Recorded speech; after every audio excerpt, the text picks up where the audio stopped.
Halo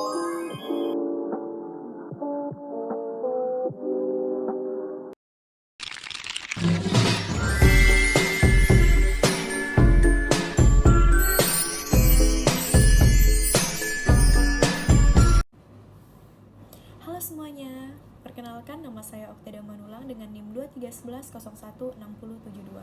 Saya dari kelas 2023B. Ini adalah tugas mata kuliah Hukum dan Perundangan Kesehatan.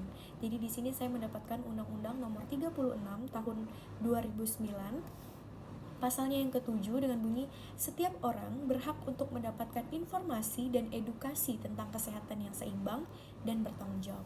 Jadi di sini terlebih dahulu saya akan menjelaskan nih dari pasal yang ketujuh. Jadi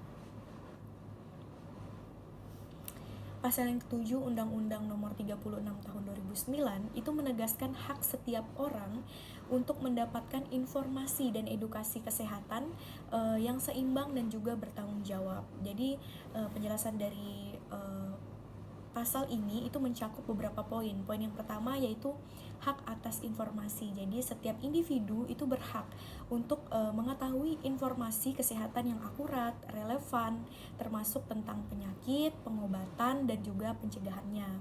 Untuk poin yang kedua ini yaitu memberikan edukasi tentang kesehatan. Jadi edukasi yang diberikan harus komprehensif dan juga mencakup berbagai aspek seperti kesehatan fisik, mental, dan sosial, agar masyarakat juga dapat membuat keputusan yang tepat terkait kesehatan mereka. Nah, yang ketiga ini yaitu keseimbangan informasi. Jadi, informasi yang disampaikan harus objektif dan juga tidak bias, mempertimbangkan berbagai sudut pandang dan berbasis bukti ilmiah. Dan yang keempat, tanggung jawab penyampaian. Jadi penyedia informasi juga itu seperti pemerintah dan lembaga kesehatan itu harus bertanggung jawab dalam menyampaikan informasi dan memastikan bahwa edukasi yang diberikan tidak menyesatkan sesuai dengan kebutuhan masyarakatnya. Nah, poin yang terakhir nih, pemberdayaan masyarakat. Jadi dengan memberikan informasi dan edukasi yang baik, jadi masyarakat dapat lebih mandiri dalam menjaga kesehatan dan mengambil tindakan preventif yang tepat. Baik, itu beberapa penjelasan mengenai pasal yang ketujuh. Nah, kita langsung masuk aja ke kritik dari pasal yang ketujuh ini. Jadi ada beberapa poin. Poin yang pertama yaitu ketersediaan informasi.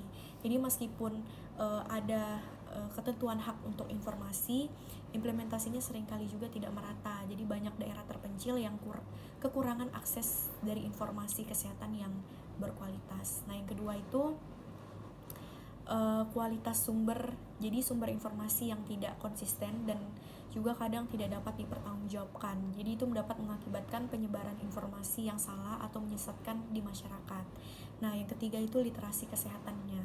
Jadi banyak masyarakat yang masih rendah nih dalam literasi kesehatan. Jadi sehingga meskipun informasinya yang tersedia, mereka tidak dapat juga memahaminya dengan baik. Nah, yang terakhir yaitu kurangnya monitoring dan evaluasi. Jadi tidak adanya sistem yang efektif untuk memantau dan juga mengevaluasi dampak dari program edukasi kesehatan. Jadi membuat sulit untuk mengetahui apakah hak ini benar terpenuhi.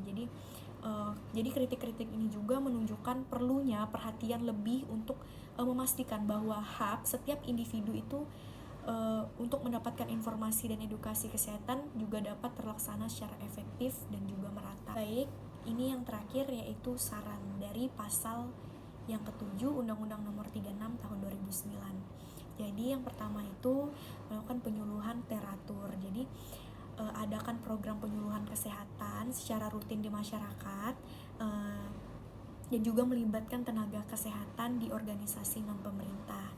Nah, setelah itu yang kedua, penggunaan media. Jadi manfaatkan berbagai media seperti media sosial, radio, televisi untuk memperluas informasi kesehatan yang akurat dan juga mudah dipahami.